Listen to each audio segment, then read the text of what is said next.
একটা কেকেই যদি এতগুলো চকলেট টপার হয়, কেকটা দেখতে যেমন সুন্দর লাগে তার খাওয়ার আগ্রহটা আরও 3 গুণ বেড়ে যায়, তাই না? আসসালামু আলাইকুম। আমার আজকের ডেকোরেশন হচ্ছে চকলেট ওভারলোড কেক।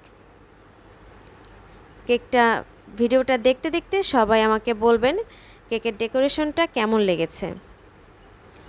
তো আজকের এই কেকে আমার চকলেট টপার লেগেছে প্রায় 24 থেকে 25টা। আপনারা ভিডিও লাস্ট পর্যন্ত দেখতে দেখতে বুঝে যাবেন। তো এখানে আমি চকলেট কেক নিয়েছি। চকলেট কেক আমি এখানে 6 ইঞ্চি সাইজের 4টা লেয়ার করে নিয়েছি।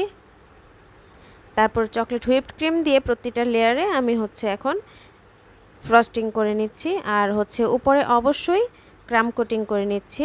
এতে করে পরে যখন আমি ফাইনাল লেয়ার দিব আর চকলেট গানাশ যখন ঢালবো এটা অনেক সুবিধা হবে।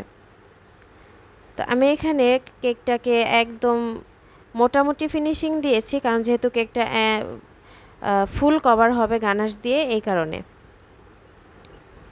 তা আমি এখানে চকলেট আর হুইপড ক্রিম দিয়ে গানাশ করে এখন কেকটাকে পুরাটা কভার করে দিব গানাশ দিয়ে।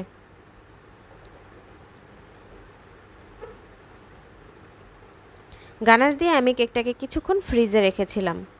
তো এই তো আমার চকলেট টপারগুলোও কিন্তু রেডি। এখানে আইসক্রিম টপার আছে, বিভিন্ন ডিজাইনের টপার আছে, কিটক্যাট আছে, আর কিছু চকলেট বিস্কিটস আছে, চকলেট বলও আছে।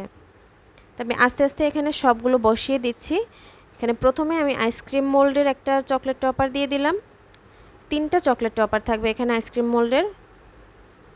তারপর চকলেট বল দিলাম, পিনাটা মোল্ডের ছোট সাইজেরটা দিলাম, কিটক্যাট দিয়েছি এখানে আমি 4 স্টিক।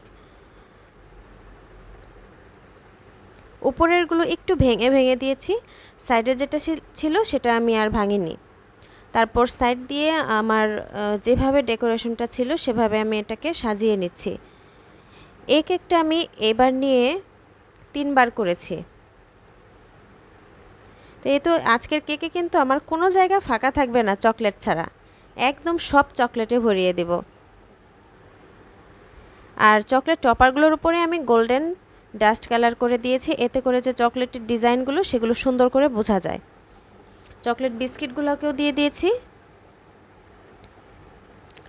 আর যে আইসক্রিমের টপারগুলো যে আছে সেখানে আমি এডিবল গোল্ড লিফ দিয়েছি। এরপর কেকের যে ফাঁকা জায়গাগুলো ছিল সেখানেও আমি এডিবল গোল্ড লিফ দিয়ে দিচ্ছি।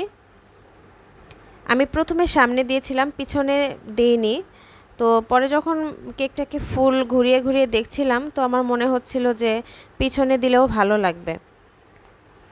তো তারপরে আমি চকলেট চিপস দিয়েছি। চকলেট চিপস যেসব জায়গাগুলো ফাঁকা ছিল সেগুলোকে ওখানে ভরে দিয়েছি।